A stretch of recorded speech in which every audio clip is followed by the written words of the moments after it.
జ్ఞానయోగము, ఇంద్రియ నిగ్రహము, విషయ త్యాగముల గురించి వివరిస్తున్నాడు భగవానుడు. శ్రోత్రాదీనింద్రియాణ్యన్యే సంయమాగ్నిషు జుహ్వతి శబ్దాదీన్ విషయాన్ అన్య ఇంద్రియాగ్నిషు జుహ్వతి. అర్జున, కొందరు యోగులు శ్రవణము మొదలగు ఇంద్రియములను నిగ్రహము అనే అగ్ని యందు, మరికొందరు శబ్దాది విషయములను ఇంద్రియములనే అగ్నుల యందు హవనము చేస్తున్నారు.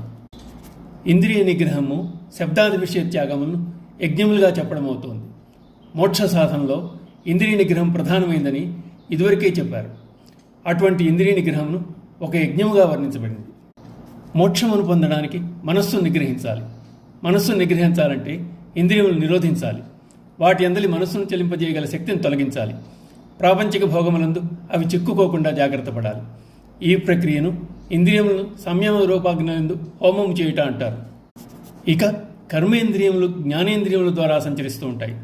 అందుచేత ఇంద్రియములందరి దోషములను, ఆసక్తిని విడనాడాలి. ఇక్కడ విషయములను హవిస్సుగాను, ఇంద్రియములను అగ్నిగాను పోల్చబడుతున్నాయి.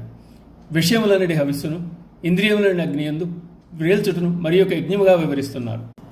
సర్వాణి ఇంద్రియ కర్మాణి ప్రాణకర్మాణి చాపరే ఆత్మ సంయమయోగగ్నౌ జుహ్వతి జ్ఞానదీపితే.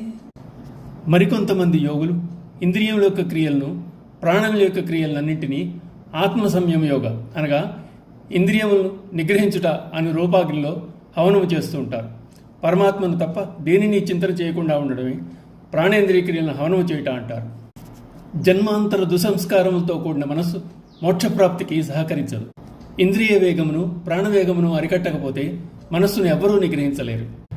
దాని కొరకై ఇంద్రియ నిరోధము, ప్రాణాయామము అవసరం. ఈ ప్రక్రియని ఆత్మ సంయమ యోగాగ్నియందు ఇంద్రియ ప్రాణకర్మలను వేల్చుట అంటారు.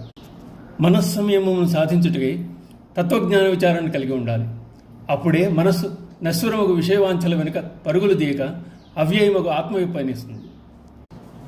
ఓం నమో భగవతే వాసుదేవాయ.